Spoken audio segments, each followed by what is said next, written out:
Dos Perfecto, torres, listo. dos torres. Perfecto. Yo creo que anteriormente, en vez de ponerle pausa, le puse terminar grabación. Ya, pero no importa. Estas son algunos vestigios de lo que antiguamente fue la ciudad de Filadelfia. Actualmente, esa ciudad tiene otro nombre, Alaşehir. Debe ser ese nombre turco, porque el imperio turco, el que tomó control sobre toda esa zona geográfica, y actualmente Turquía, el que gobierna toda esa zona. Filadelfia se ganó el título de la Puerta al Oriente e hizo de ella una ciudad de gran importancia comercial. La gran llanura volcánica del norte era fértil e idónea también para el cultivo de la vid. Tenía una economía que se basaba en la agricultura y también en la industria. Disfrutaba de una constante prosperidad económica. Tenía sus inconvenientes. Esta ciudad era propensa a los terremotos, como nuestro país. Este dato o estos datos que estamos mencionando son importantes porque arrojan luz para la interpretación de algunos pasajes de la carta a la iglesia de Filadelfia. Porque el autor, Juan, pero sabemos que el Espíritu de Dios, el que le está revelando, y Jesucristo el que le está entregando esta revelación que Dios le dio por medio de su ángel. Por lo tanto, el Señor el que le está hablando en términos comprensibles para la iglesia de Filadelfia y también para todas las iglesias. Era notoria esta ciudad por sus muchos templos y festivales religiosos.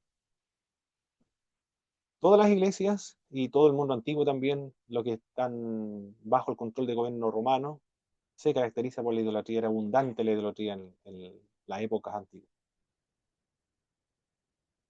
A pesar de la persecución de los turcos, tanto durante el imperio como luego el Estado-Nación de Turquía, la iglesia ortodoxa griega todavía tiene una iglesia allí, o logra mantener activa una congregación cristiana.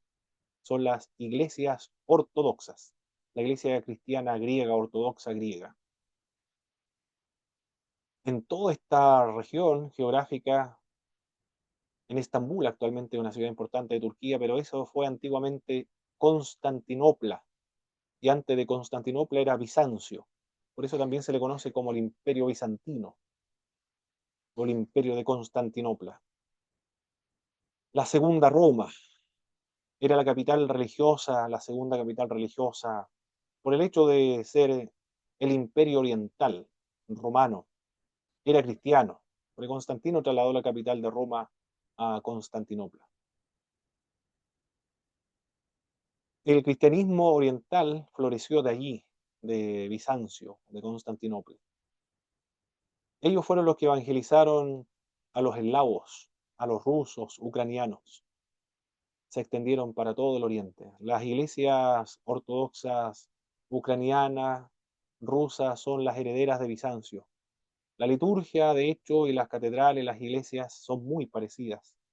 Ah, siguen el rito de bizantino. Las catedrales son muy parecidos a las iglesias, a la iglesia Santa Sofía.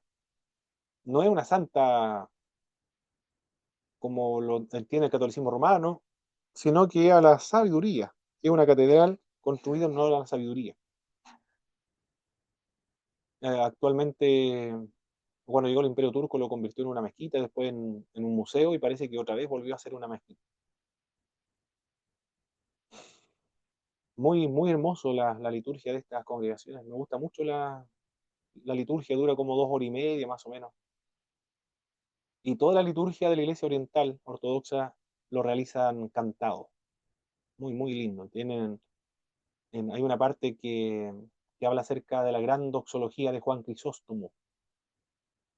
Es muy hermoso también. Es como una oración, pero cantado también. Hasta la lectura de la palabra, la lectura bíblica es cantada. Todo se realiza cantado en la liturgia de las iglesias del Oriente. Yo no entiendo de griego, griego o también el ruso, pero cuando veo la liturgia es conmovedor el escuchar las canciones que cantan, porque lo hacen con tanta, con el alma, y yo sé que son cristianos los que están. lo que están cantando. Son cristianos del Oriente. Y existen cristianos allí, a pesar de la invasión musulmana y la opresión musulmana, a pesar de eso, hay una congregación hasta el día de hoy. Vamos a darle lectura, por favor, a la iglesia de Filadelfia, en el capítulo 3, verso del 7 al verso 13 de nuestro libro Apocalipsis. Por favor, vamos a dar lectura. Hermano Alexis, por favor, vamos a leer esa porción bíblica, capítulo 3, verso del 7 al verso 13. Ya, profe. El mensaje a Filadelfia. Escribe al ángel de la iglesia en Filadelfia. Esto dice el santo, el verdadero, el que tiene la llave de David, el que abre y ninguno cierra, y cierra y ninguno abre. Yo conozco tus obras. He aquí he puesto delante de ti una puerta abierta, la cual nadie puede cerrar, porque aunque tienes poca fuerza, has guardado mi palabra y no has negado mi nombre. He aquí yo entrego de la sinagoga de Satanás a los que se dicen ser judíos y no lo son, sino que mienten. He aquí yo haré que vengan y se postren a tus pies y reconozcan que yo te he amado. Por cuanto has guardado la palabra de mi paciencia, yo también te guardaré de la hora de la prueba que ha de venir sobre el mundo entero, para probar a los que moran sobre la tierra. He aquí yo vengo pronto. Retén lo que tienes, para que ninguno tome tu corona. Al que venciere, yo lo haré columna en el templo de mi Dios, y nunca más saldrá de allí, y escribiré sobre él el nombre de mi Dios y el nombre de la ciudad de mi Dios, la nueva Jerusalén, la cual desciende del cielo, de mi Dios, y mi nombre nuevo. El que tiene oído, oiga lo que el Espíritu dice a las iglesias. Perfecto, muchas gracias, hermano Alexis. Vamos a listar, por favor, mis hermanos, hermana Carolina también se ven integrando. No sé si estará ahí mismo en el mismo canal, no sé cómo decirlo, en el mismo computador, hermano Cristian, igual. El- las cualidades de Cristo. ¿Cuáles son las cualidades de Cristo según este pasaje bíblico? Mi El que hermano tiene me la ven llave de David, confundiendo. Estoy solita, no estoy con Cristian. Ah, muy bien. Ahí yo creo que se va a conectar el hermano Cristian. Sí, No sé si me sí, va a pidió el tratar link. porque Ah, ok, ya. Debe estar el trabajo entonces. sí, Perfecto. sí. La cualidad de Cristo, Mm. entonces, una de estas es el santo, El santo, el verdadero. el verdadero, el que tiene la llave de David. El término santo es una expresión que es utilizada o aplicada únicamente a Dios en el Antiguo Testamento. Y acá se le está aplicando a Jesucristo. En la cultura judía solo se le aplica a Dios o frecuentemente a Dios. En este pasaje bíblico, a Cristo entonces, a una comunidad cristiana, judía, cristiana, que son monoteístas, se le está aplicando un título divino a otra persona de Dios Padre o Jehová, a otra persona, en este caso al Hijo de Dios. Y también el verdadero. ¿Por qué se le llama el verdadero? Se le llama así, si se analiza la zona donde se encontraba la iglesia, había judíos. En realidad acá está diciendo que no son verdaderos judíos, son falsos judíos. Y aquí lo dice en el verso 9, aquí yo entrego la sinagoga de Satanás, los que se dicen ser judíos no lo son, sino que mienten. Y aquí yo haré que vengan y se postren a tus pies y reconozcan que yo te he amado. Pareciera que algunos de estos grupos, bajo la influencia de los judaizantes, lo más probable judíos, que no lo son, tienen que ser prosélitos del judaísmo entonces, pero que son miembros de sinagoga, porque él lo está diciendo, sinagoga de Satanás, sin embargo, están enseñando que y están persuadiendo a otras personas o difundiendo la noticia de que Jesucristo no es el verdadero Mesías. Lo más probable es que ellos digan, el Mesías no va a morir, porque él el que nos va a independizar de los opresores. y en el siglo I era el Imperio Romano, por lo tanto lo iba a liberar del Imperio Romano. También el Mesías no sabemos de dónde vendrá, pero los judíos conocían de dónde venía Jesucristo. Venía de Nazaret, conocían al papá, conocían a la mamá, conocían también a los hermanos.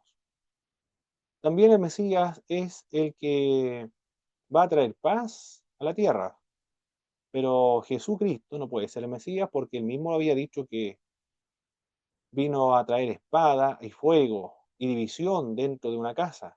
Por lo tanto, no vino a traer paz. Y él mismo lo declaró, decía los judíos. Hasta el día de hoy repiten en mí la misma expresión, el mismo recuerdo. El Mesías no va a morir, mucho menos va a morir colgado en un madero. Solamente una persona maldita es el que muere colgado de un madero. Por lo tanto, él no puede ser el Mesías. Para la iglesia que se reúne acá en Filadelfia, tiene que tener usted la imagen de una casa, porque no hay templos en esta época. En el siglo III recién comenzaron a aparecer los templos, pero en esta época solamente hay casas y ahí se reúnen los cristianos. Ellos en las tardes se están reuniendo ahí quizá el día domingo en la mañana, se lee la lectura del libro de Apocalipsis y durante la semana, lo más probable, durante el trabajo, no estaban conversando con los vendedores, con sus familiares, amistades, se toparon lo más probable con algún judío y eso fueron lo que escucharon de un judío, que Cristo era un falso Mesías. Ahora llegan el día domingo en la mañana, se sientan y escuchan la lectura de Apocalipsis, lo que Dios tiene que decirle a la iglesia de Filadelfia, y la presentación de que Jesús es el santo, es Dios, y ahora que Él es el verdadero, ya le da consuelo, le da tranquilidad, calma también, convicción a los cristianos de que Jesucristo efectivamente es el verdadero Mesías. También tiene la llave de David. ¿A qué podría referirse esta idea de que tiene la llave de David? Podría indicar que tiene su control sobre toda la casa real. Él es el jefe de la casa real o del reino de Dios, del reino del pueblo de Dios. Eso es lo que nos dice el apóstol Juan cuando escribe el libro de Apocalipsis acerca de Jesucristo. ¿Qué más nos dice Juan acerca de Jesús en este pasaje?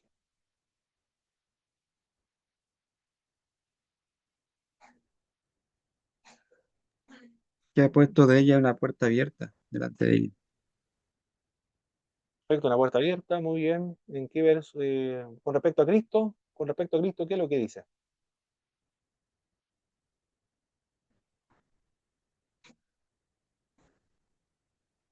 Lo que le dice a todas las iglesias,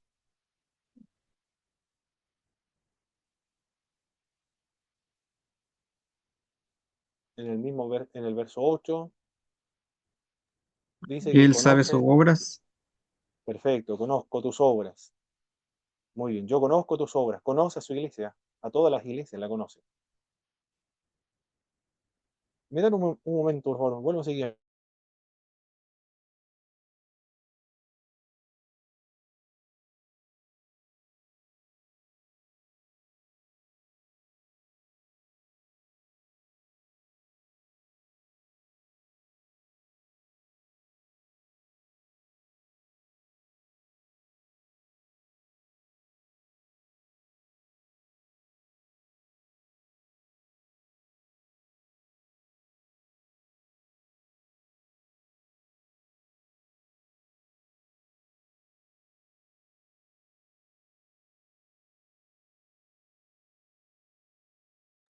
Perfecto, volvimos nuevamente. Conoce a su iglesia. Esta iglesia tiene, acá lo puse como entre paréntesis, característica negativa o no es negativa esta, de que tiene poca fuerza. Algunos señalan que no es una característica negativa, sino más bien tiene o quiere indicar una demostración de aprecio o connota una declaración de aprecio por esta congregación. Estas pocas fuerzas, más que pocas fuerzas espirituales, tendrían que ser eventualmente un, que no tiene poder o no tiene influencia, no pertenecía a la clase adinerada o no tenía poder político, económico en la sociedad en la cual se encontraban, sino que eran de bajos recursos, de las periferias, eran de los suburbios de las ciudades. Este empobrecimiento, sin embargo, si lo interpretamos así, porque no sabemos a qué se refiere, tiene pocas fuerzas. Si pertenecen a los suburbios, pertenecen eh, a las clases bajas de la sociedad, se debe a la situación de persecución en la cual viven todas las iglesias dentro del Imperio Romano. Sus bienes han sido confiscados, los padres de familia están en la cárcel, otros están en el exilio, no son parte ni son miembros de los gremios artesanos donde pueden mejorar la venta de sus productos. Se les hace muy difícil vivir. Otros no pueden comprar ni vender por el hecho de no tener el certificado de haber demostrado su lealtad al imperio por medio de la adoración al emperador. Por lo tanto, le está yendo muy mal. Puede ser eso, si lo interpretamos en ese sentido de que pertenecen o son de bajos recursos o tampoco son parte del poder político. Entonces, sería tendría una connotación solamente de aprecio, más que de una cualidad negativa, esto de tener poca fuerza.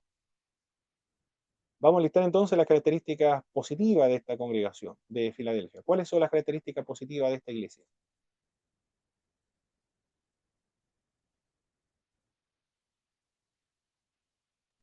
Dice Ha que ha guardado su guardado palabra. la palabra. Muy bien, son obedientes a la palabra de Dios. Yo conozco tus obras, y aquí he puesto delante de ti una puerta abierta, la cual nadie puede cerrar, porque aunque tienes poca fuerza, ha guardado mi palabra. Bien, ahí tenemos la primera característica, ha guardado y ha puesto por obra la palabra de Dios. Muy bien, son obedientes a la palabra de Dios. Lo que saben hasta ese momento de la palabra de Dios, porciones del Antiguo Testamento y del Nuevo Testamento está recién en formación. De hecho, la primera vez que van a leer el libro Apocalipsis es una carta que va a ser dirigida a esta iglesia en particular, de Filadelfia. Algunas cartas del apóstol Pablo, quizás, algún evangelio pueden tener también, y lo que saben, el testimonio de los apóstoles, lo poco que saben, porque saben menos que nosotros actualmente, porque nosotros tenemos todo el Antiguo Testamento, todo el Nuevo Testamento, las doctrinas ya están desarrolladas, los grandes concilios ecuménicos universales ya se han desarrollado, son 7 concilios ecuménicos universales, nosotros los protestantes hemos adscrito a 6 solamente, el séptimo tiene que ver con la veneración de imágenes, a eso no adscribimos nosotros los protestantes. Los católicos sí, los ortodoxos también, la veneración de imágenes y de los íconos en tanto a las iglesias del Oriente. Pero los 6 concilios ecuménicos universales nosotros hemos adscrito. Ellos no conocían nada de eso, de doctrina, Trinidad, divinidad de Jesucristo, personalidad del Espíritu Santo, la unión hipostática, por ejemplo, nada de eso lo sabían muy bien los cristianos. Pero de lo que saben, lo poco que conocen, son obedientes a la palabra de Dios. ¿Qué más? Otra característica positiva de esta congregación. No ha negado el nombre de Dios. No ha renegado el nombre de Dios. Esto lo saben muy bien los escritores, los destinatarios de esta carta. Nosotros no muy bien, porque no vivimos en el contexto en que vivieron los escritores de los destinatarios de la carta del siglo I, o los cristianos de estas iglesias, de Filadelfia, Sardes, entre otros. Los cristianos son perseguidos de parte del imperio. Tienen que adorar al emperador, quemarle incienso y orarle también. Y le van a dar un certificado de lealtad al imperio porque adoraron y oraron a este hombre y a toda Roma, porque representa él a toda Roma. Algunos accedieron a adorar al emperador y que equivalía a eso a negar a Jesucristo. Esta iglesia no ha hecho eso, no ha negado el nombre del Señor Jesucristo. Más adelante hay testimonios, hay evidencias de que los romanos Hay cartas, de hecho, de soldados romanos que informan a sus superiores de que los cristianos jamás van a negar el nombre del Señor Jesucristo. Los verdaderos cristianos nunca van a hacer eso. Si esto ocurrió en esta época, en el siglo I, entonces algunos cristianos sí negaron a Jesús con el objeto de vender sus productos, de no tener problema con el Estado, con la sociedad tampoco, que no se les persiguiera o que no tuvieran sospecha de ellos. Para evitarse todo el problema con el gobierno, adoraron al emperador, pero era equivalente a negar a Jesucristo. Los otros cristianos son cristianos radicales, son aquellos que no han renegado el nombre de Jesucristo ante las autoridades políticas, ante las autoridades públicas. Son los que adoran solamente a Jesucristo, a nadie más, no al emperador. Esa característica muy positiva tiene esta congregación. Hasta la última consecuencia, que es la muerte, el encarcelamiento, la tortura o el exilio, como ocurre con el apóstol Juan. ¿Qué más? ¿Qué otra característica tiene esta congregación positiva que podemos enlistar?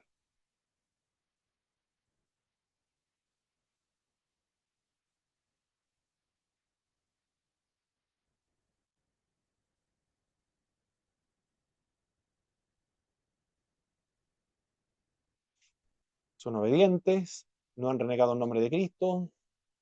En el verso 10, ¿Ha guardado la Ha palabra? guardado la palabra de mi paciencia. muy bien, han sido constantes en el verso 10.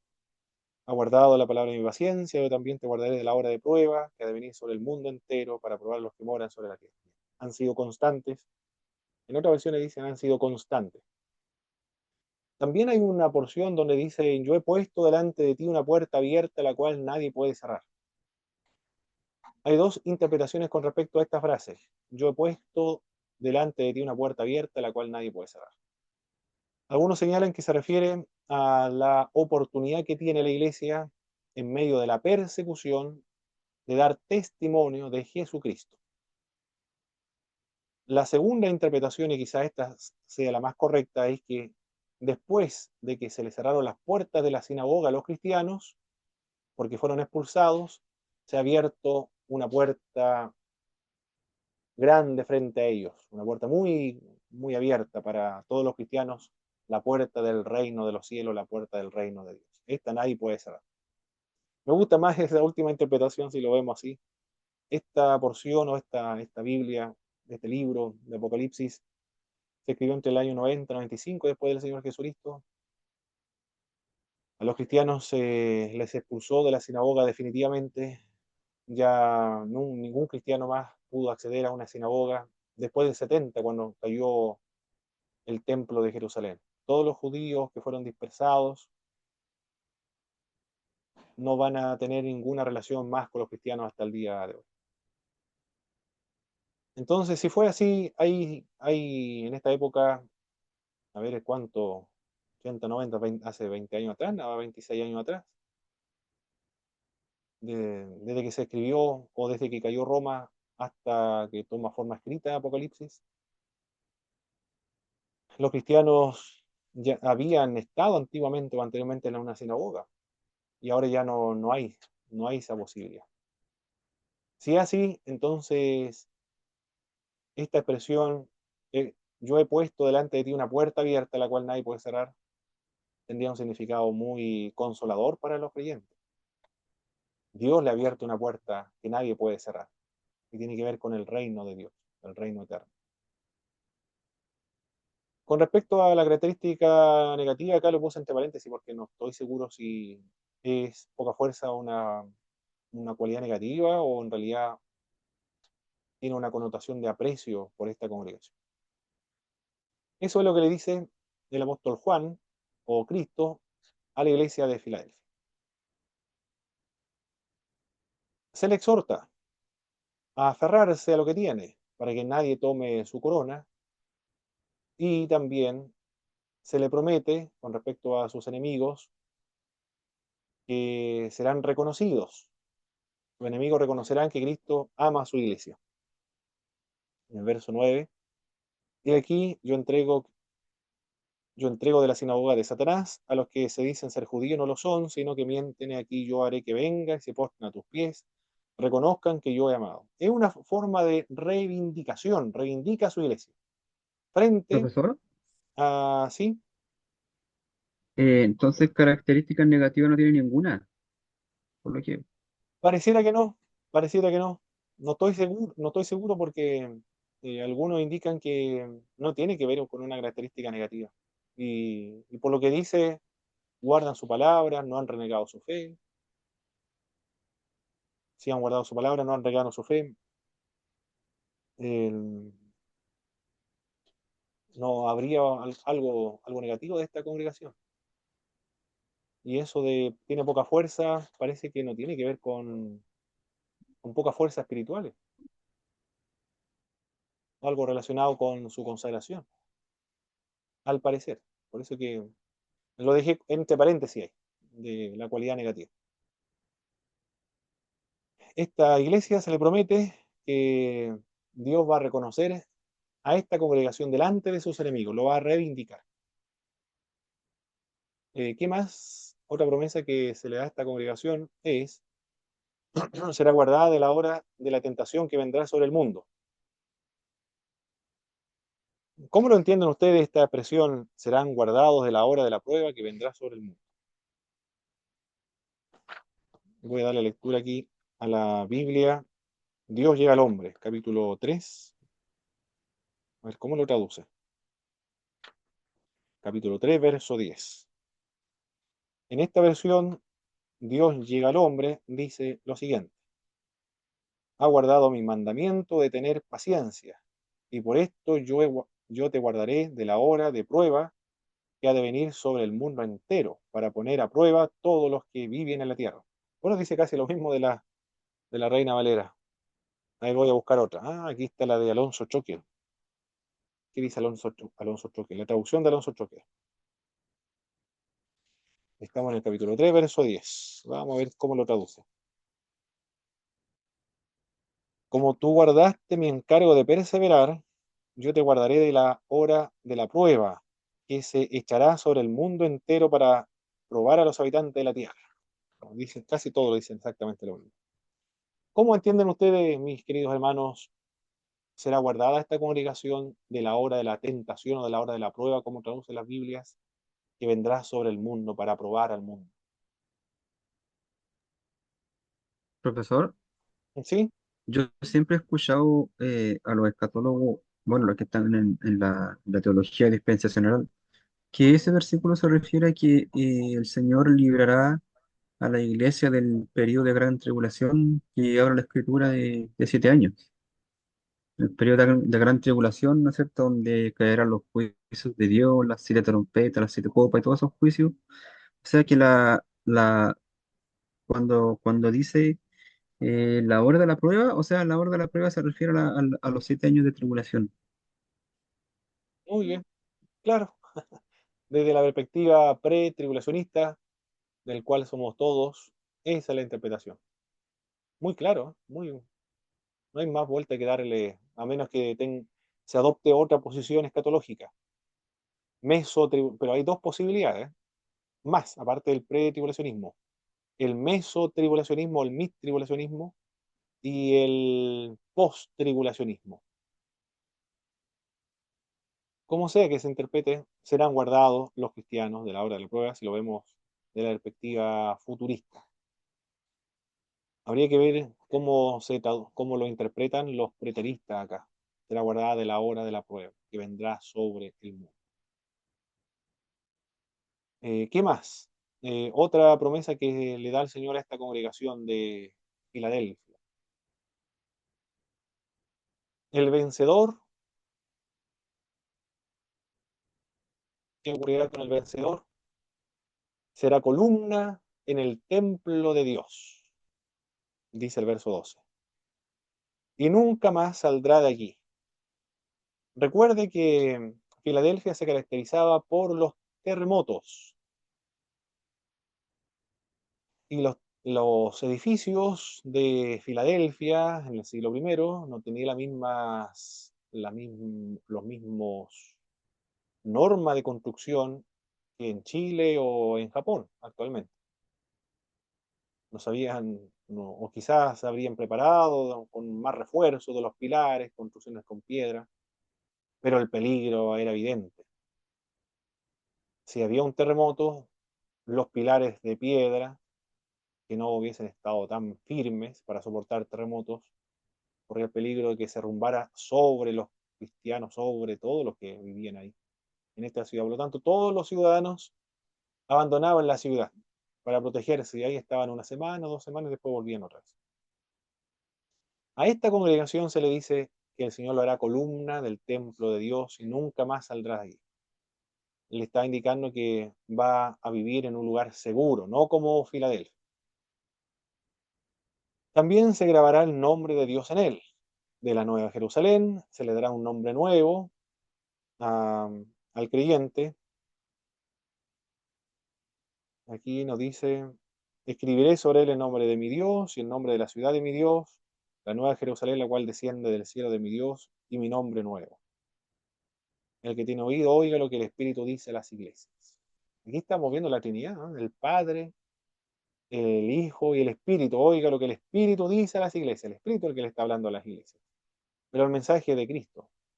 Pero resulta que Dios le reveló el Apocalipsis, que dice la revelación de Jesucristo que Dios le dio para manifestar a su siervo las cosas que deben suceder pronto. Y las declaró enviándola por medio de su ángel a su siervo. Y el que está hablando a la iglesia ahora es el Espíritu. Ahí vemos la Trinidad en el libro de Apocalipsis. El Padre le encomienda la revelación a Jesucristo, y Cristo lo envía por medio de su ángel a Juan, y el que está hablando a la iglesia es el Espíritu en el momento cuando se está leyendo públicamente esta carta o este libro. Bien. Acá tenemos una imagen de la Odisea en la moderna Eshihizar, la antigua fortaleza, que también debe ser un nombre turco. Le cambiaron los nombres después los turcos. La antigua, la Odisea, ahora se llama el Esquihizar. En la época romana, la Odisea se convirtió en la ciudad más rica de Frigia. ¿Cuál es la ciudad más rica actualmente, más próspera en nuestro país, hermanos? ¿Creen ustedes?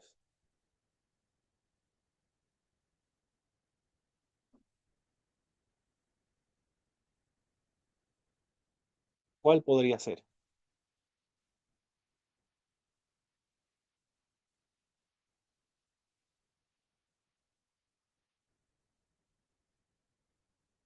La que tiene más recursos económicos, o donde hay más entrada económica. Podría ser Antofagasta, ¿o no? Calama. Yo creo que, profe, eh, una puede ser Concepción, Sí, ya, porque tiene la tercera universidad más grande en Chile, donde llegan muchos estudiantes también. Y sí, Antofagasta o Iquique por ahí, por el tema de las mineras. correcto. Muy bien, podría ser eso entonces, esas ciudades, como, así sería entonces la Odisea, una ciudad muy próspera, tiene mucho poder adquisitivo. La prosperidad agropecuaria y comercial atrajo a la Odisea a la industria bancaria. Era un terreno fértil también para los pastos, para las ovejas. Se evidencia la riqueza de esta ciudad que cuando hubo un terremoto en el año 60 después de Jesucristo fueron capaces de levantarse solos, sin necesidad de la ayuda del Estado, de Roma. Era una ciudad de la Odisea conocida por la medicina. Sería como Alemania. Ayer los hermanos me estaban comentando, yo le pregunté cuál sería la ciudad o el país que exporta medicina. Ellos me dijeron Alemania, lo más probable. donde tiene el laboratorio Bayer, donde exportan de todo ahí, principalmente lo que tiene que ver con la medicina. La Odisea sería como Alemania entonces, con un laboratorio Bayer, ellos también exportaban medicamentos. Y dos eran los más famosos. Un ungüento elaborado a partir de especies de nardo para los oídos. Increíble, ¿eh? Tenían este dato muy importante, lo que estamos viendo, de un ungüento para los oídos. Es curioso porque en esta misma porción dice, he aquí yo estoy en la puerta y llamo, si alguno oye mi voz. Es como una ironía porque ellos son los que se supone deberían tener salud en cuanto a sus oídos, no deberían tener problemas porque de hecho ellos mismos son los que fabrican los mejores medicamentos para el oído. Pero parece que no están escuchando porque el Señor está tocando afuera y aquí yo estoy en la puerta y llamo. Si alguno oye mi voz, está aludiendo a lo que ellos hacen en cuanto a la medicina, solucionar los problemas del oído. Y también tienen un colirio de polvo frigio elaborado con aceite. Todas las personas enfermas de la vista recurrían o encargaban medicamentos a la Odisea para solucionar sus problemas, los oídos y a la vista. El problema de la ciudad, bueno, ninguna ciudad puede ser tan perfecta, siempre tiene sus fortalezas y también tiene sus debilidades, a pesar de toda la prosperidad, la riqueza y la fabricación de medicinas que ellos tenían. Sin embargo, había carencia de agua potable. Ese es uno de los problemas que tenían. No podían abastecerse de agua potable. No había. A unos 4 kilómetros al norte estaba situada la ciudad de Hierápolis. 4 kilómetros al norte.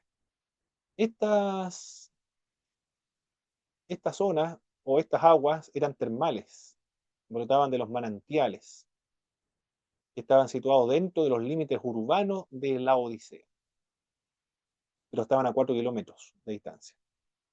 En su recorrido por la meseta, el agua saturada de minerales perdía el calor de forma gradual y se volvía tibia cuando se precipitaba o antes de precipitarse a una cascada. Era un agua tibia que arrastraba minerales de cal, azufre, alumbre, que era muy repugnante. No sé si alguien ha probado la cal, qué sabor tiene, yo no sé, porque nunca ni sé lo que es la cal. Pero debe tener un sabor muy desagradable, no sé si alguien ha trabajado o conoce algo de la cal. Parece que no. Pero el azufre sí, el azufre, yo sé como el olor a azufre, porque de hecho en las termas hay olor a azufre. Alumbre, en el campo, sí, yo recuerdo que probé algo de alumbre para probar el sabor, es como ácido, pero es incomestible todo eso. Son minerales, cal, azufre y alumbre. Ese era el material que arrastraba el agua que pasaba por la Odisea. Era un agua tibia y agua tóxica, podríamos decirlo de esa forma, que no hacía mal y que no se podía beber tampoco. Esa información es relevante para interpretar lo que más adelante el Señor va a decir con respecto al estado espiritual de esta congregación de la Odisea. Vamos a dar la lectura, por favor, hermano Boris, al capítulo 3, verso 14 al verso 22 y vamos a analizar las cualidades de Cristo y las características negativas de esta congregación.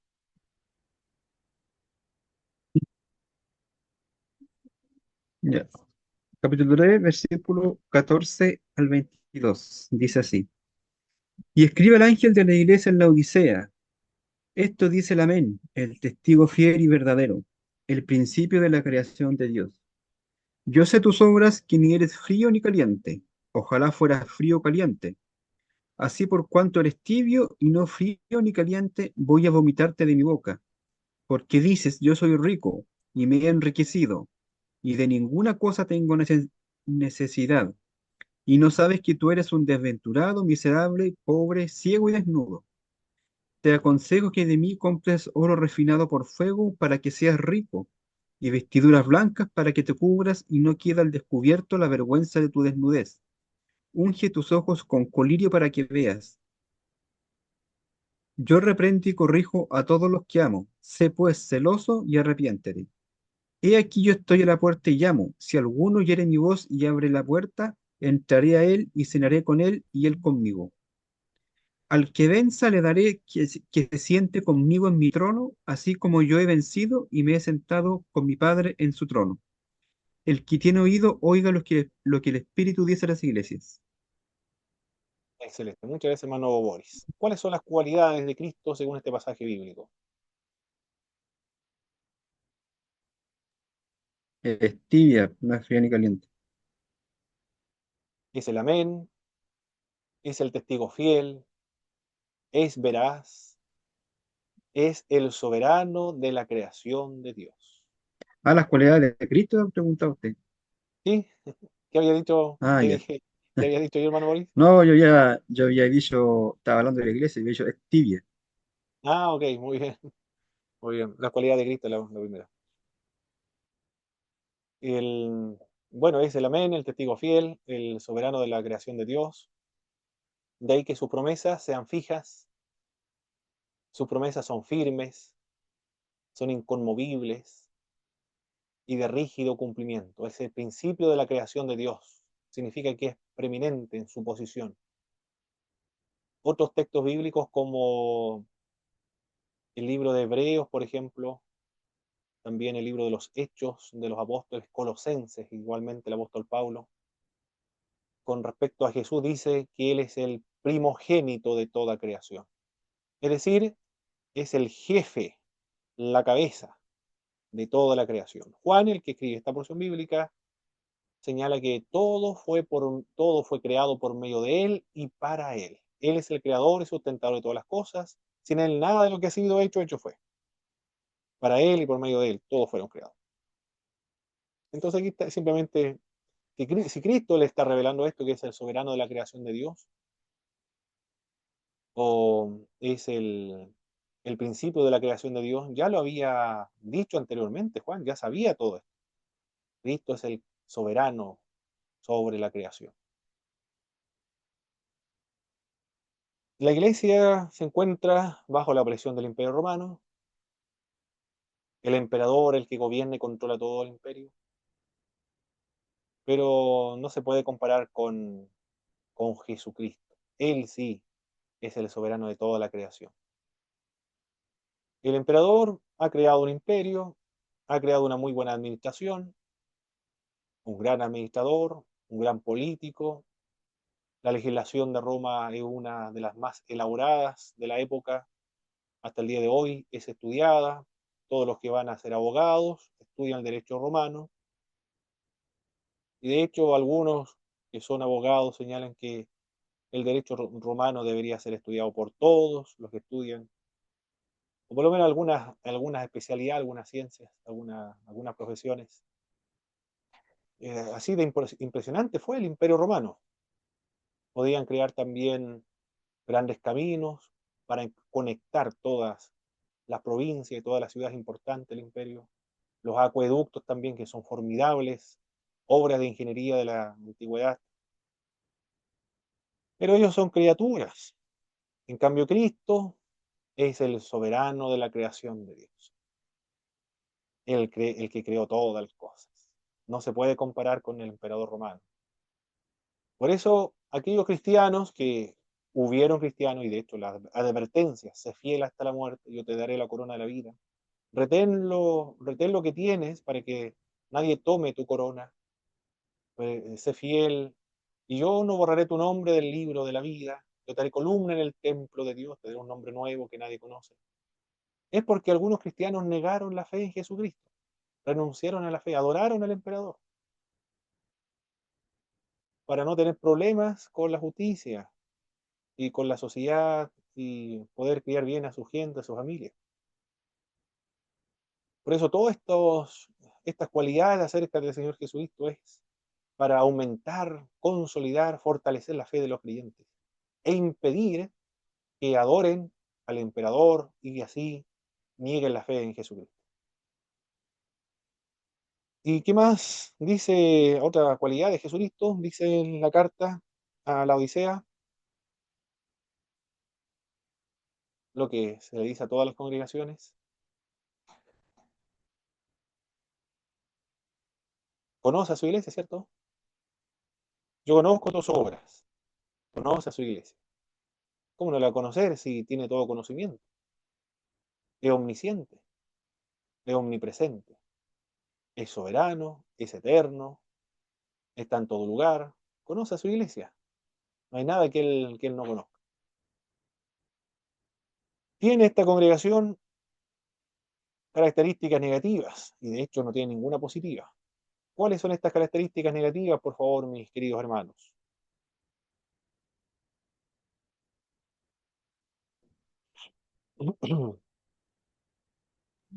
Bueno, como le decía el profe, esta iglesia es tibia, o sea, no es ni fría ni caliente.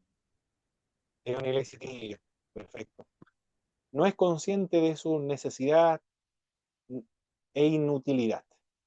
Es el problema de esta congregación. Yo conozco tus obras que ni eres frío ni caliente. Ojalá fuese frío o caliente, pero por cuanto eres tibio y no frío ni caliente, te vomitaré de mi boca. Aquí se debe tener presente para arrojar luz sobre la interpretación de este pasaje bíblico la zona geográfica donde se encontraba la Odisea, que ya lo había comentado. A 4 kilómetros surgía o había aguas termales que servía para la medicina en Hierápolis. Y pasaba por la Odisea, pero esa agua que pasaba por la Odisea ya se había enfriado un poco, pero no tan fría, y arrastraba también cal, azufre y alumbre. Un agua, pero muy repugnante, un agua tóxica. Me gusta esa descripción, porque está de moda la toxicidad, entonces podríamos decir que es una iglesia que está tóxica, una iglesia tóxica. Esta congregación es tibia, no sirve para darle de beber al que está sediento. Tampoco sirve las aguas termales, se supone que ayudan para la salud, tampoco ayuda mucho con la salud espiritual de la congregación. En Hierápolis habían termas, la gente recurría ahí para poder recuperarse de alguna enfermedad. Tenía propiedades medicinales hasta el día de hoy. La gente acude a las termas como una forma de terapia para la salud. También habían un poco más distante, estaba Colosas, otra ciudad, pero en esta ciudad habían agua potable, agua fría, y esa servía para tomar. En cambio, la iglesia de la Odisea era como esa agua que pasa frente a ellos, un agua repugnante, tóxica, un agua tibia. Pero ellos no se dan cuenta de esa necesidad que ellos tienen. No tiene que ver con el fervor espiritual de esta congregación, sino que tiene que ver con la utilidad. No es útil esta congregación, no es fructífera, es una iglesia estéril. No es como Hierápolis, que sirve para dar medicina, como termas, que son agua calientes. No es como Colosas, que sirve para refrescar al sediento, porque hay agua helada ahí, agua potable. Nadie ocupa el agua que pasa por la Odisea, porque es un agua tibia y es tóxica también. Y así es la iglesia de la Odisea. No sirve para nada. No sirve para dar salud, ni tampoco sirve para refrescar o dar refrigerio. Lo único que sirve es para vomitarlo. Es el problema de esta congregación. Más que con fervor espiritual, tiene que ver con la inutilidad, la esterilidad de esta congregación. Es estéril, no está produciendo frutos dignos de arrepentimiento y ningún tipo de fruto de hecho espiritual.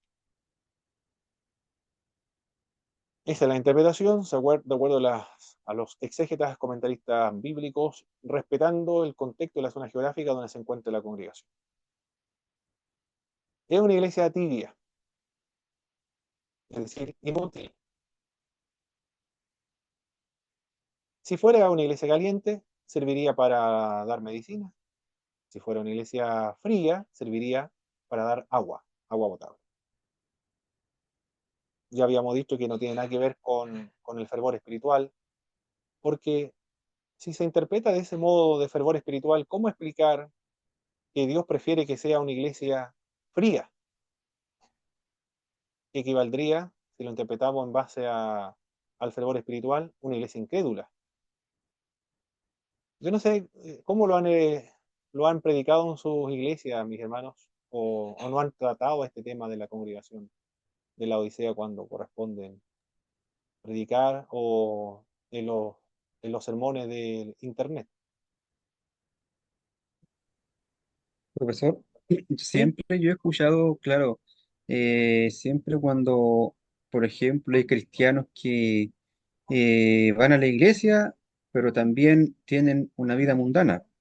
Se emborrachan, salen a la discoteca, algunos consumen droga. Entonces, cuando tienen una vida como que caminan en la iglesia, pero también caminan en las cosas del mundo.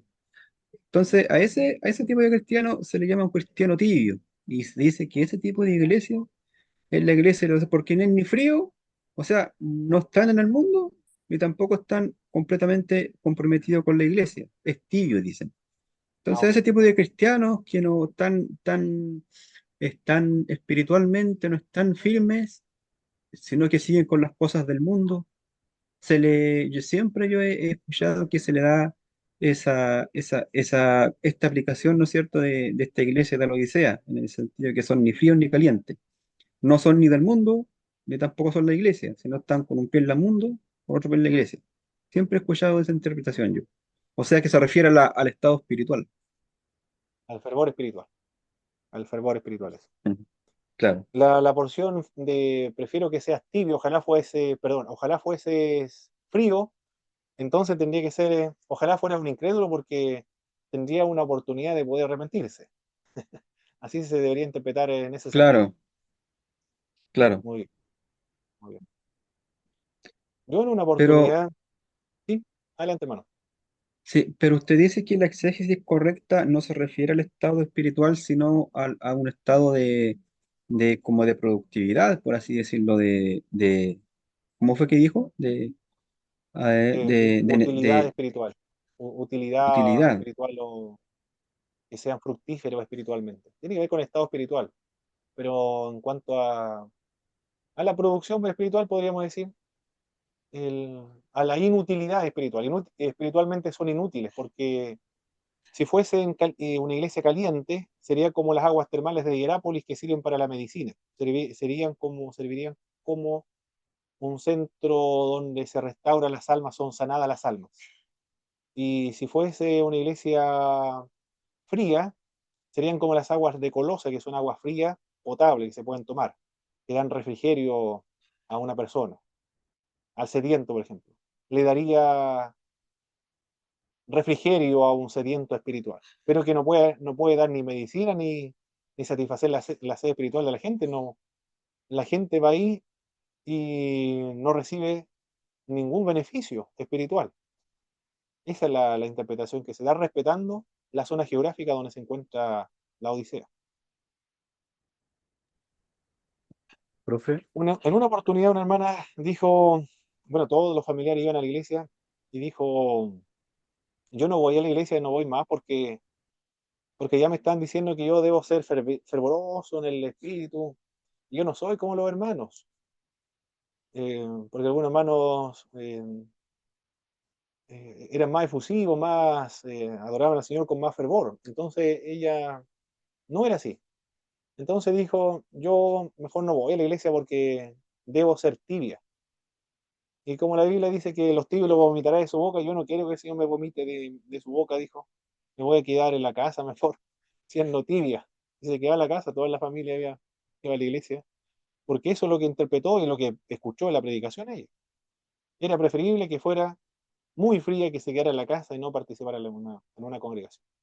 La hizo mal porque no tenía comunión con los hermanos, ni con la iglesia, nada, no tenía la oportunidad de crecer. Hermano Alexi, por favor, adelante. Sí, profe, más o menos lo mismo que usted estaba comentando lo último. Yo he escuchado varias predicaciones y nunca he predicado acerca de este pasaje, pero en las oportunidades que lo he estudiado, claro, efectivamente habla como, y la gran mayoría da como esa exégesis de que el caliente es el cristiano comprometido, que es fervoroso por las cosas del Señor, que siempre pone a Dios en primer lugar, que el fruto del Espíritu se refleja en su vida. Y en cambio el frío es el que es un poco apático, le cuesta asumir compromiso, muchas veces falto de fe. eh, y eso es lo que, por lo menos es lo que yo he estudiado y he escuchado, pero el escuchar que alguien se llame cristiano y que se emborrache los fines de semana, por lo menos yo no he escuchado una exégesis así. O sea, personalmente para mí ese no es un cristiano, derechamente. O sea, primero tiene que conocer al Señor. Hay muchos que participan en la iglesia, pero simplemente participan, ¿no? Son como parte de de la Eucaristía, como dicen. Mm. Son parte de la reunión, pero no podemos llamarle que son un cristiano si no hay un cambio verdadero en ellos y que siguen todavía en las cosas del mundo. Entonces yo creo que para mí ese cristiano caliente es aquel fervoroso y el frío es como el que tiene apatía, el que está con un pie adentro, que le gusta estar a veces y que otras veces no, que no se compromete, que avanza un paso muchas veces, pero retrocede dos en su vida espiritual. Y nuestra vida espiritual sabemos que debería ser de forma constante, ¿no es cierto? Siempre ir creciendo, como dicen, pero en la práctica y en la realidad siempre a veces nos bajoneamos, pasamos por tiempos de desierto, pero eso no quiere decir que nos alejemos del Señor y volvamos a nuestra vida antigua, porque a lo contrario estaríamos negando a Cristo. Exacto. Es mi opinión. Perfecto, mis queridos hermanos. Muy bien, muy bien, muy bien. Continuemos entonces analizando a esta iglesia de la Odisea, que es una iglesia tibia, improductiva, infértil, estéril, inútil. Yo me acuerdo de un hermano que el jefe lo molestaba por el hecho de ser cristiano, le decía pastor, aleluya, le decía gloria a Dios. Y en una oportunidad lo mandó a hacer un trabajo. Dos cosas le dijo con respecto a lo que debía hacer, con respecto a un bote que tenía que pintar, creo, y hacer algunos arreglos, algunos ajustes. Y él estaba cansado, no quería salir rápido de ese trabajo. Hizo solamente una actividad que le dijo el jefe. Y después volvió el jefe.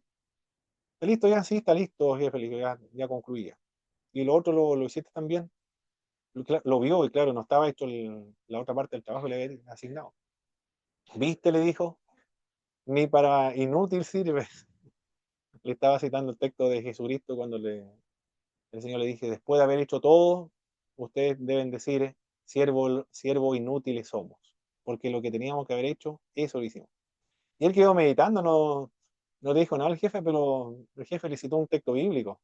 Y él dijo, es verdad, dijo, a veces, él lo interpretó como cristiano, es verdad, porque a veces ni siquiera para siervos inútiles servimos, decía el hermano. Bueno, esta iglesia parece que ni para eso sirve, ¿eh? Ni para un siervo inútil, porque realmente ni siquiera hace lo que el Señor le había mandado hacer. Es una iglesia que vive en una ciudad muy próspera, muy rica.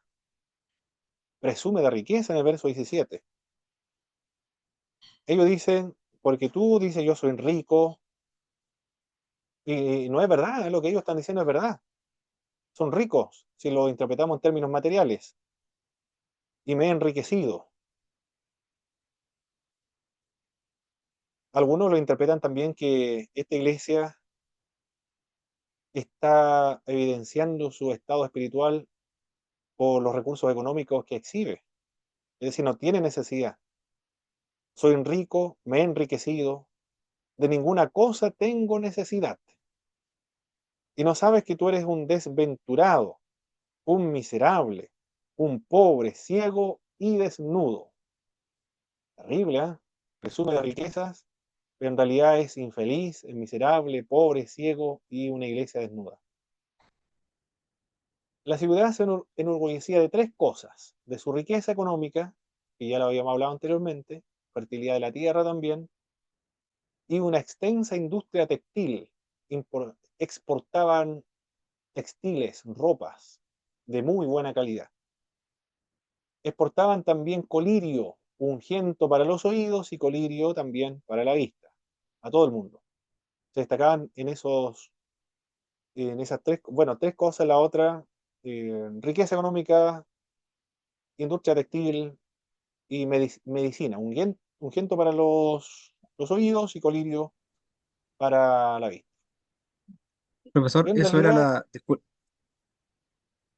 disculpe, profesor, eso era el sector, o sea, esa era la zona geográfica donde vivía la iglesia o era la iglesia en sí, no es la Odisea, en toda la ciudad. en la ciudad de la Odisea. En la ciudad, es correcto, en la ciudad de la O Odisea. sea, toda la ciudad era una ciudad próspera que hacía toda Sí, esa actividad económica. exactamente.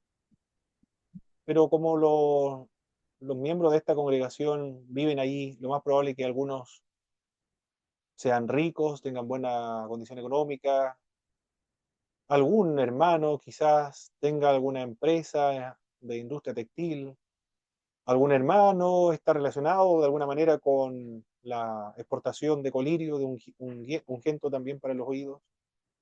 Y por lo tanto ellos entienden a qué se está refiriendo. Pero lo increíble es que el Señor lo ve de una manera diferente, ¿eh? Ellos se sienten muy felices, pero en realidad son infelices. Se creen muy ricos, pero en realidad son miserables.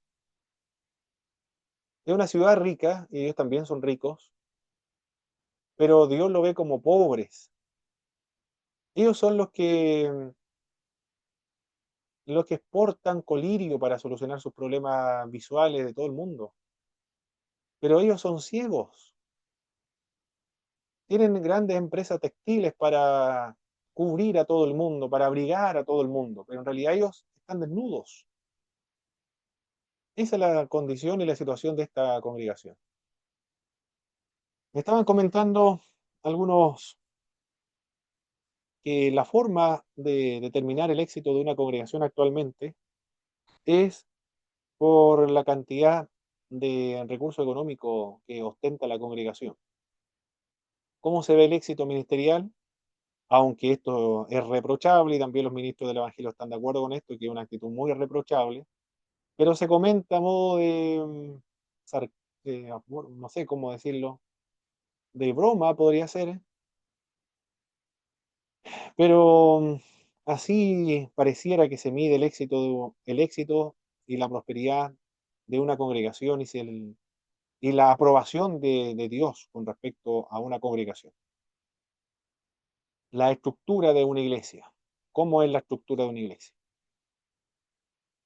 Se mide también el éxito ministerial de los ministros si construyen o mejoran los templos.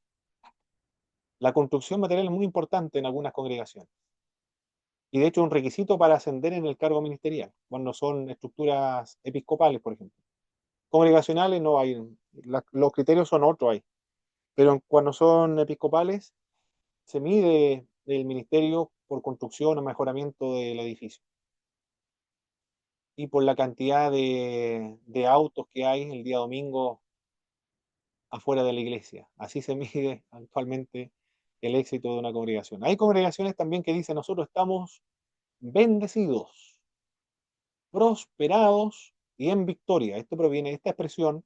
Yo creo que usted lo ha escuchado, hermano. Si ha visto Enlace, por ejemplo, o ha visto algún predicador, los apóstoles modernos del neopentecostalismo, yo creo que ha escuchado usted esta expresión. Estamos bendecidos, prosperados y en victoria. No sé si lo ha escuchado, hermano Boris, hermano Alexis, hermana Carolina. Sí, mi hermano. Ah, ok, lo encuentro en todas partes, ¿eh? Hermano Alexis, bueno, ¿no? Sí, profe, y, y a veces dentro de las congregaciones hay hermanos que andan también con eso, con esas palabras en su boca y también aplican un poco el pensamiento positivo. Yo no sé si mirarán mucho enlace o tendrán algún predicador que mirarán de forma constante, pero dentro de la iglesia sí existen, existen muchos y hay que tenerles paciencia, ¿no? Y amarlos. Bueno, sí, sí, eso es verdad, hermano Alexis.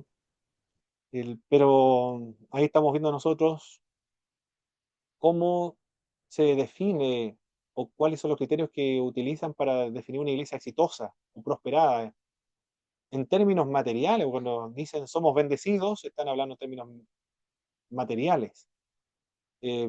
Prósperos, también en términos materiales. Y en victoria. En victoria no sé a qué se referirán, pero son una autoapreciación o una autodefinición muy exitista, muy optimista también, muy positivista, podríamos decir, muy optimista. Pero reflexionando y pensando, según lo que nos señala esta iglesia, eran muy optimistas consigo mismos, porque ellos decían, no tengo necesidad de nada, soy rico, me he enriquecido, de ninguna cosa tengo necesidad. Pero el Señor lo veía de otra forma, lo ve miserable, infeliz, pobre, ciego, desnudo. Terrible la situación de esta congregación. El éxito ministerial no se mide por, por la estructura de una congregación. Son iglesias gigantes, enormes, megas iglesias, por ejemplo.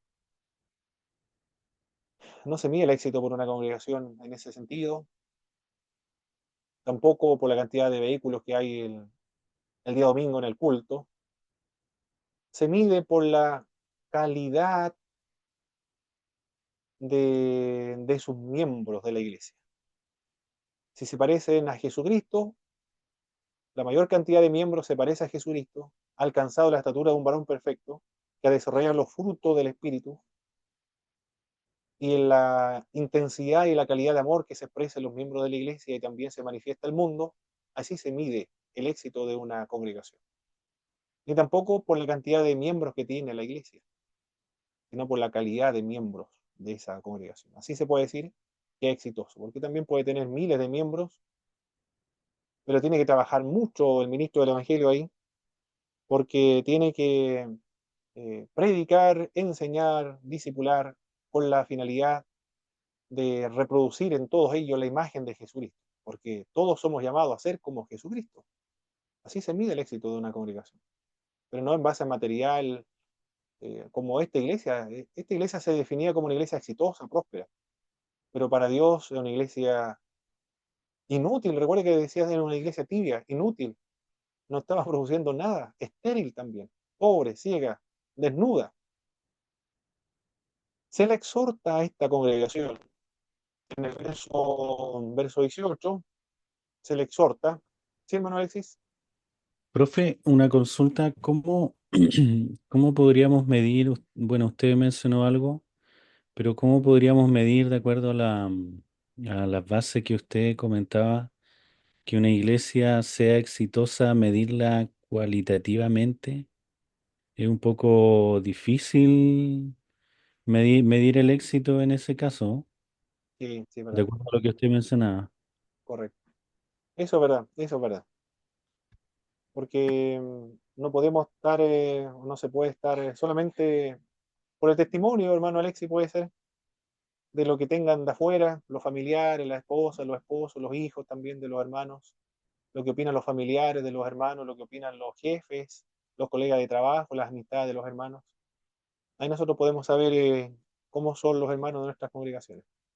Podemos medirlo de esa forma, no sé de qué otra forma podríamos medirlo. Pero muy subjetivo, sí, es verdad, muy subjetivo, finalmente el Señor lo sabe. Yo recuerdo mi profesor Osvaldo Fernández Giles, que en paz descanse, falleció el año pasado. Él era de la iglesia presbiteriana y era rector del seminario Juan Ibáñez Guzmán de Santiago. Y en una oportunidad él dijo que un pastor muy joven de la iglesia presbiteriana comenzó a implementar dentro de la iglesia la estrategia de igle crecimiento. Y le funcionó muy bien al pastor. La iglesia comenzó a crecer. Y los presbíteros le llamaron la atención. Le dijeron qué clase de iglesia está produciendo, qué clase de miembro está produciendo esa iglesia que crece tan rápido. Así que lo disciplinaron, porque la iglesia estaba creciendo muy rápido en números. Y ahí me di cuenta que la iglesia presbiteriana se esfuerza y se enfoca, por lo que él dijo, por lo que el pastor Osvaldo Fernández dijo, enfoca en la calidad de los miembros de su congregación. Claro, no se puede ir uno al otro extremo, ¿ah? De no crecer evangelísticamente la congregación. El objetivo final es ese, el que madure todos los miembros de una iglesia. Compre del Señor oro refinado, pero si ellos tienen recursos económicos, están familiarizados con el oro, acá le está hablando en términos materiales ahora, compre del Señor oro refinado. Compre ropa blanca, pero si ellos son los que exportan textiles, ropas a todo el mundo, bueno, ellos no tienen ropa, porque el Señor lo ve desnudo, debe comprarle al Señor ropa blanca. Recuerde que lo blanco, según lo que dice Justo González, Catherine González, el apellido debe ser la sobrina, la hija, no sé quién será, parece que debe ser algún familiar de Justo González, que escribió el libro Apocalipsis. Muy buen libro, ¿eh? Pero es preterista y idealista, no es futurista como nosotros. Pero muy buenas interpretaciones podemos encontrar ahí. Y compre colirio, pero si ellos son los que exportan colirio al mundo también.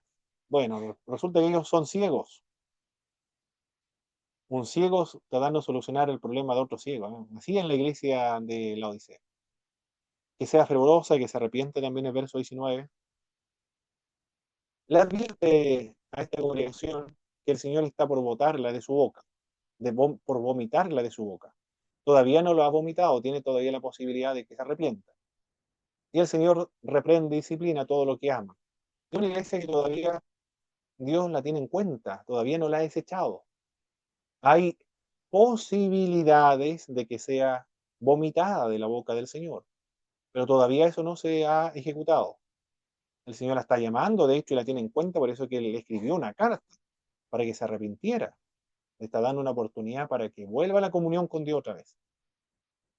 En el verso 20 dice, aquí yo estoy a la puerta y llamo, si alguno oye mi voz y abre la puerta, entraré a él y cenaré con él y él conmigo. Lo oculto en nuestras congregaciones la realizamos en torno a nuestro Señor.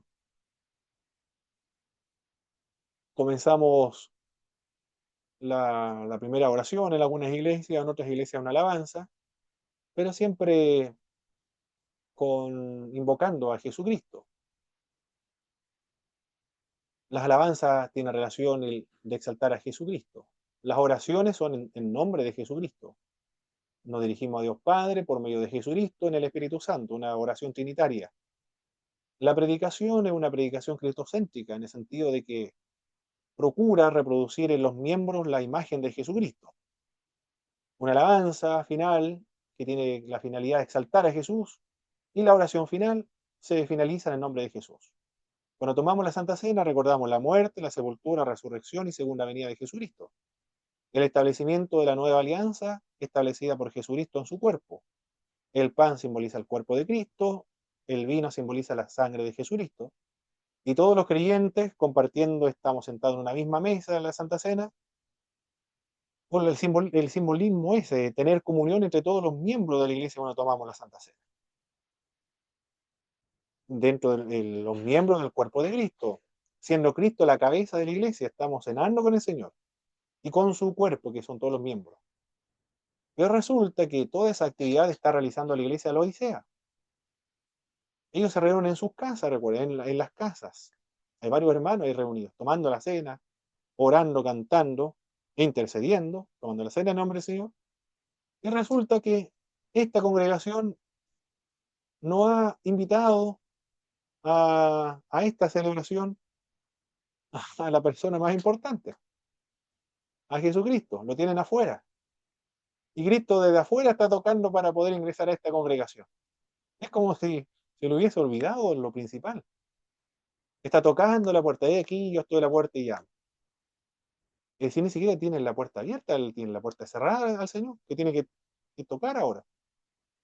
No hay nadie preocupado de si Cristo lo invitaron o no, sino que cerraron la puerta y desarrollan su actividad y su liturgia. Y Cristo está tocando la puerta de esta iglesia para celebrar la Santa Cena y resulta que lo tienen fuera. ¿Qué le parece? Tener a Cristo afuera en una congregación, en una iglesia cristiana. Eso ya es el colmo, ¿eh? Es una iglesia que realmente está sorda, está ciega, sorda, desnuda, pobre, infeliz. Todo eso apelativo recibe esta congregación. Ellos son los que portan un gento para los oídos, resulta que parece que no están escuchando, que alguien está tocando afuera y resulta que el que toca es el mismo Cristo, que quiere entrar a cenar con esta congregación. El vencedor, si alguien vence, se sentará en el trono de Dios, en el verso 21, como Él se sentó en el trono de su Padre. ¿Qué les parece, mis queridos hermanos, esta maravillosa, ejemplar, digna de imitación de la iglesia de la Odisea? Es terrible su condición, profe. El Señor está a punto de vomitarlos, los tiene ahí en la boca. Claro. Y lo tienen Me afuera igual. está, mm, No, me no estaba está en el acordando, culto. lo sacaron. Qué Bien terrible, ¿eh? decía un pastor, si en la prédica no está Cristo, en vano es la predicación. Exacto, exacto. La predicación tiene que ser cristocéntrica, no en el sentido de que hable de Cristo, sino que procure que los miembros sean conformados con la imagen de Jesucristo. Pero eso Me es esta acordaba, congregación. profe, disculpe, termine nomás, profe. Adelante, hermano Alexis. Me acordaba el otro día leí una noticia de, creo, no sé si fue en Santiago o no, de una iglesia evangélica que estaban predicando y tenía mucha bulla y una señora, salía la noticia, una señora los fue a encarar y creo que entre todos los miembros le pegaron a la señora. Creo que eran Wow. como 20 miembros evangélicos, decía la noticia, y le pegaron a la Mm, señora. O creo que fue en Concepción, por ahí, no sé, en uno de esos lugares. Pero ahí está lo que usted mencionaba recién, profe, que al final, ¿cómo se mide el crecimiento de una iglesia cuando estamos siendo conformados a la imagen de Cristo? así Y ahí es. entra todo el carácter de Cristo, el amor, la compasión, la misericordia, la templanza, el fruto del Espíritu. Poner la otra mejilla. Exactamente. Muy bien, Lamentable hermano. porque nos ponen a todos ahí en el mismo saco. Sí, claro, todos los evangélicos somos iguales.